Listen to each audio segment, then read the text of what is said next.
Plank and Chaturanga are both great yoga poses, strengthening core, obliques, shoulders, chest, improving balance and stability.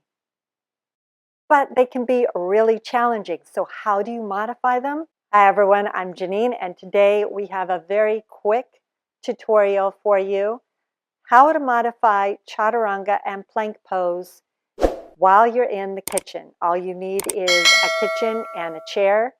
You don't even need to change into yoga clothes. And you're going to hold each of these modifications for between 30 and 60 seconds on your own. We will begin with the chair back. You grab the chair back and you place the seat of the chair against something solid. You don't want it to slide when you're doing this. So you're not going to come onto forearms. You're going to instead grab the back of the chair and walk back, keeping spine neutral, keeping shoulders over wrists, looking sort of straight ahead, and hang out. There might be a tendency to stick your butt out because that's easier.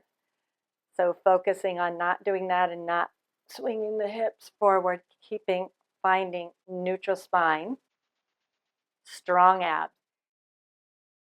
Then the second one, modified chaturanga, you could stay right here, and you swing the elbows in towards the body as you bend the elbows 90 degrees,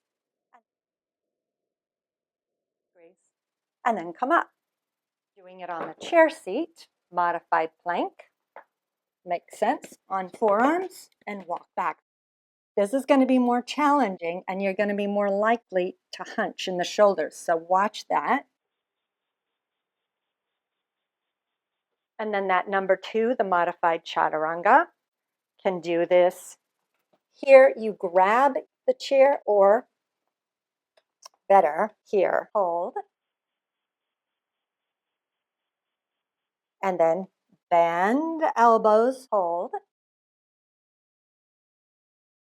keeping the spine in neutral, and then straighten. If you like this video, I'll provide a link down below to the longer version, which has more modifications for these poses. In the comments below, please let me know which yoga video you'd like me to do next. Get more yoga tutorials on my website, www.yogawithgenene, as well as an in-depth tutorial on Chaturanga Dandasana.